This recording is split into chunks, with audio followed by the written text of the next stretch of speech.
बदिलवा तो है जान हो।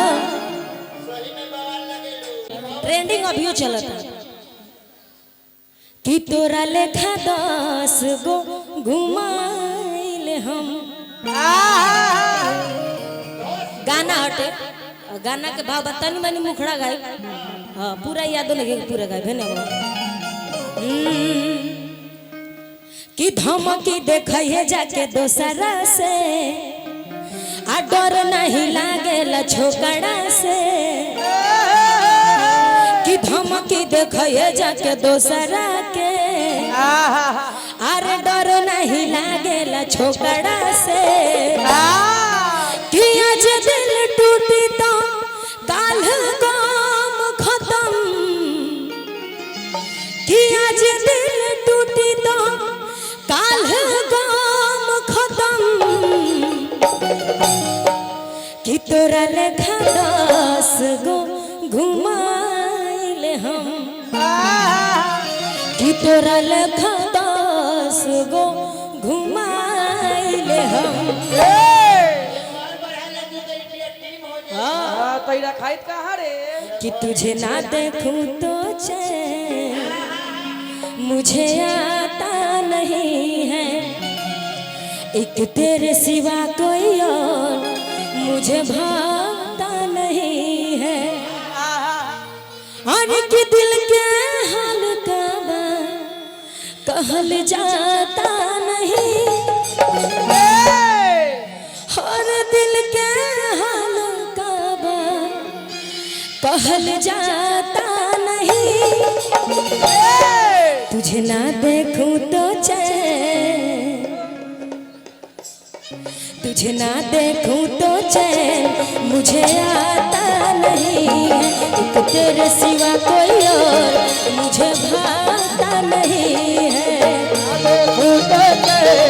मुझे आता नहीं है तेरे सिवा कोई और मुझे भाता बड़ भैया पवन भैया के गाना अभी ट्रेंडिंग चलता है तनी मनी गा देनी। हाँ लेकिन उनके से शुरुआत है ना। हाँ